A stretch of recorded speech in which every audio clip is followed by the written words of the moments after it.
દોસ્તો, અમારા દાદા હરીશચંદ્ર મને સતત બિઝી રાખે છે. હવે એમને સેવા કરવાનું ભૂત વળગ્યું છે. ક્યાંકથી શબ્દ સાંભળી આવ્યા NGO, એટલે આવીને મને કે ગિરીશિયા NGO ચાલુ કર, આપણે સેવા ચાલુ કરવી છે. હવે મને સમજ એ નથી પડતી કે દાદાને સેવા ચાલુ કરવી છે કે પછી ચાલુ પ્રકારની સેવાઓ કરવી છે. NGO ચાલુ કરી. દાદાજી, તમને ખબર છે NGO એટલે શું? એ મને ખબર નથી. મને એટલી ખબર છે કે સેવાઓ કરવા માટે આવું કંઈક હોવું જરૂરી છે. તને ખબર હોય તું સમજાવ. સમજાવો, તમને સમજાવો. N એટલે નવરા, G એટલે ઘેર બેઠા અને O એટલે ઓફિસ. ટૂંકમાં નવરા ઘરે બેઠેલા વાળાઓની ઓફિસ એટલે NGO. તું ચાલુ કર એટલે હું જ ચાલુ થઈ જાઉં. ચાલુ થઈ જાવ એટલે શું? એટલે સેવા કરવાનું ચાલુ કરી દઉં એમ. હવે કરવું જોઈએ તો એમને એમ સેવા કરો. આ ગરીબ વિદ્યાર્થીઓને શિક્ષણ આપવાથી કામ ચાલુ કરો. જો દીકરા આપણે જ ભણ્યા નથી, પછી ગરીબોને ભણાવીને ક્યાં આડી રસ્તે મોકલવા? એમ તો ઘરડા ઘર ચાલુ કરો. એમાં મજા ના આવે ગિરિયા. આપણે પોતાના માટે ચાલુ કર્યું હોય ને એવું લાગે. એના કરતા હું શું કહું, બોલો. આપણે વિધવાઓ ઉપર થતા અત્યાચાર આપણે અટકાવીએ. ગિરિયા, એમના પુનર્લગ્ન થાય એવા આપણે પ્રયત્ન કરીએ, એમાં આશીર્વાદ મળશે. આશીર્વાદ લેવા જ ને, એના માટે પહેલા જ મોટી જગ્યા જોઈએ બહેનોને રાખવા માટે. સમજ્યા? પૈસા જોઈએ, માણસો જોઈએ.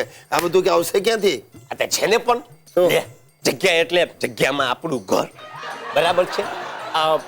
2-3 વિધવા બહેનોને બોલાવીને આપણે કાર્યની શરૂઆત કરીએ અને પછી પૈસાની જરૂર પડે તો મારી બચતમાંથી પૈસા વાપરશું, અને નહીં હોય તો પછી આપણે ગિરિયા ફાળો ઉઘરાવી લેશું. હવે તમારી બચત શું છે ને હું એકલો જ જાણું છું. હજી ઉઘરાણી વાળાઓ રોજ ધક્કા ખાય છે, અને ફાળો ઉઘરાવવા જેવી હાલત તો તમે મારી કરી નાખી છે. ગિરિયા, હવે તું મૂળ વાત પર આવ્યો.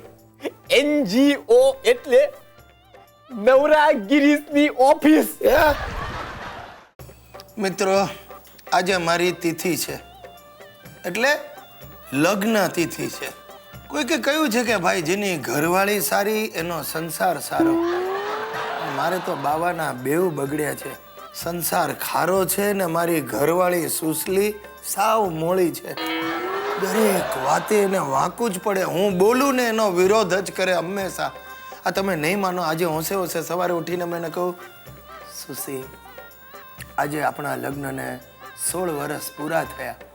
તો મને કે 16 પૂરા થયા એમ નહીં, 17મું ચાલુ થયું એમ બોલો.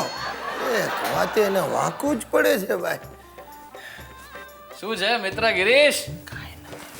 તે ભાભી આજે 16 વર્ષના થયા એમ ને? ડોબા, તને સુશીલા 16 વર્ષની લાગે છે? એટલે તારી પત્ની બનીને તો 16 વર્ષ થયા કે નહીં દોસ્ત? હા, થયા. અરે હેપી મેરેજ એનિવર્સરી. ચાલો કાંઈ વાંધો નહીં. શું બાકી કેવી રીતે ઉજવવાના છો? 2 મિનિટનું મૌન પાળીને. અરે તું પણ યાર ગિરિયા, ભાભીને લઈને ક્યાં ગોવા બોવા જા? ગોવા? એ જાડીને લઈને ગોવા જાઓ? ગિરિયા, આજો હાલે આ વાઉચર પકડ. શું છે? અરે મારા ફ્રેન્ડની ટ્રાવેલ એજન્સી છે ગિરિયા. મસ્ત સ્કીમ છે. ખાલી 5000 રૂપિયામાં 2 રાત 3 દિવસ ગોવા. હે?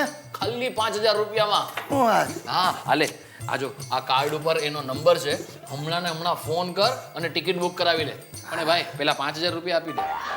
એ આપું તને, પણ આ સારી સ્કીમ છે. 5000 ખાલી 5000. એટલે પછી કઈ જોજે બીજા આડા. અરે આ તો બહુ સારું કહેવાય. આમાં તો સુશલી ખુશ થઈ જશે. આ 5માં સારું પતી ગયું. આ તો પાટણ જઈએ તો વધારે ખર્ચા થતા હોય છે.